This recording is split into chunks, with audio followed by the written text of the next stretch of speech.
Greetings all, Shane Bruce, Resto Mod Daisy. Today we're going to take a look at a gun that we received yesterday, as a matter of fact. This is a Daisy Model 99 that came all the way from California. And I believe that I diagnosed what its issues are yesterday, but we're going to take it apart today on the table live, real time, and see if I'm right. So let's show you the symptoms of what the gun has got. When you cock the gun and level it off and fire the gun, you'll notice the BB travels about 10 feet. I'm going to do that one more time. It's very impressive to see. Whoa! Maybe I'm wrong. Let's try one more time. And this time we'll go for the target can. All right. I think the gun has fixed itself because I believe the abutment washer was riding the air tube and not providing any compression. Cycling the gun a couple of times might have fixed it. Let's try again.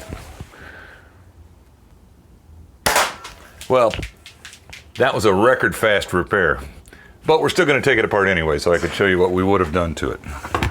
All right, let's get the air tube out. Well, believe it or not, it's a Daisy, and these things do happen from time to time. All right, the gun's not cocked. On the wide body 95s, let's take a look down here. You'll notice there's a screw on this side of the gun. There's a screw on this side of the gun. That's because the wide bodies do not have through bolts. They have screws that hold them in position. So our first job is get those rascals off. Now this is going to get a little complicated because there's a sling on here. So it's going to get a little cumbersome because I don't intend to take the forend off unless it's absolutely required. And I don't believe it will be required because I believe the gun has basically corrected itself after a couple of firing cycles. This is not unusual with Daisies.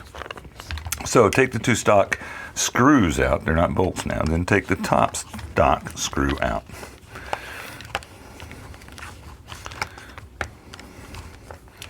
And this will free the buttstock up. And then we'll take a look at the target trigger. Well, that rascal's just being kind of recalcitrant.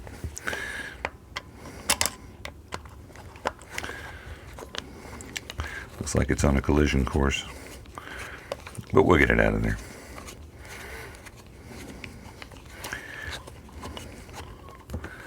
Let's flex that down a little bit. See if we can get that screw out.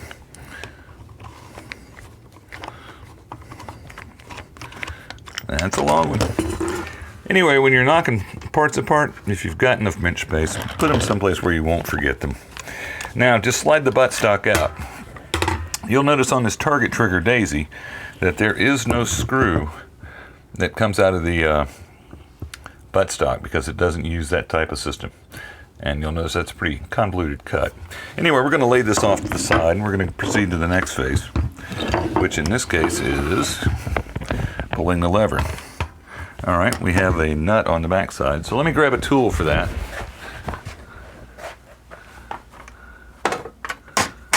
There we are.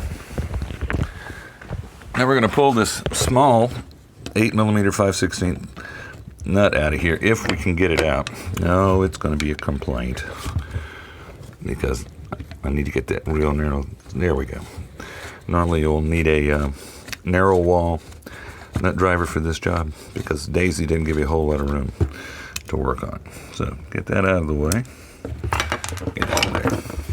Pull the lever. Now you'll notice that on this gun we've got Phillips head screws that hold the stocks in place, but we've got standard slot screws that hold the lever and the trigger group. So we're going to pull the lever first. We've already taken the nut off the back side. So now we're going to pull this out. And you'll notice that this one has a little washer. That's cool. You normally don't see those. The levers just dismount. A good example of a high pivot lever with the Daisy line logo, which I think is a nice touch. See how it's a straight line and the Daisy has the target bullseye in the middle of the D. Neat. All right, next phase. We're going to take this. Okay, that does not have one. That's good. Now we're going to pull the bolt for the trigger group out.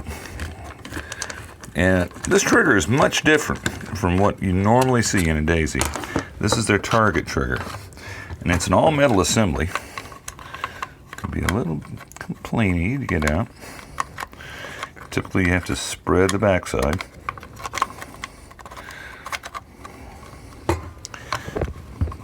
a little bit just to clear it. There we go. But it's a metal housing. There. Now this also has one of those irritating daisy leaf springs at the back here that actually activate the trigger. We're not going to mess with it, aside from maybe cleaning it up a little bit. But it is an all-metal trigger, and it's actually pretty good in terms of daisy triggers. Now, you know, it's a lot more complicated than the single metal piece, and a lot more robust and a lot more durable than the plastic unit. And the plastic unit shares some of the particulars with this particular gun too, and just how it's set up. But this spring back here can be real dicey, so you don't want to mess with that unless you have to, because getting it back in can be tight, and worse yet, it's a leaf spring, so it will tend to break if it's abused. All right? But for our purposes, all we want to do is get that out of the way. Now, we're going to head over to the bench, and we're going to mount this rascal so that we can get the plunger assembly out and see if my original hypothesis of why the gun was not working, even though it is working now, holds any water. So, we're going to do what we usually do. Take the mainspring compression tool, work it past the plunger assembly, take tension off, take tension off the mainspring and off the spring stop. Work it out. There we go. Then we're going to pull the plunger assembly out, and we're going to see if the abutment washer decides to follow along. It's well lubed, and it's got a very light spring, and lo and behold, there is no abutment washer riding the air tube. So now, we'll lay this off to the side. Step over here and let me grab my light, because we're going to take a look down in the bottom of this thing. And we should see, let's see if we can get a shot so you guys can see it as well. We should be able to see a very small hole. See that little bitty hole down there? Yeah, give us a sec.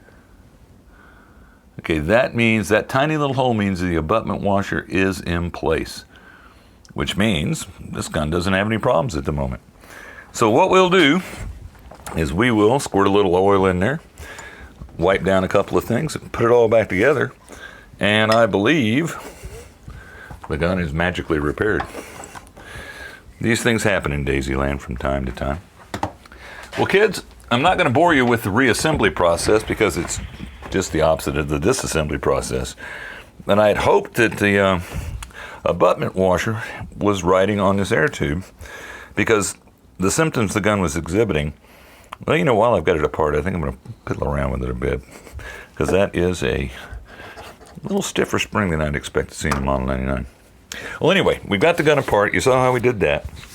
We're going to substitute some air tubes and mainsprings and chrono the gun now that she's running and find out how fast it'll go. Then I'll get back to the customer and see what he wants to do. That's all we've got today. This is Shane Bruce with the rest of my Daisy signing off.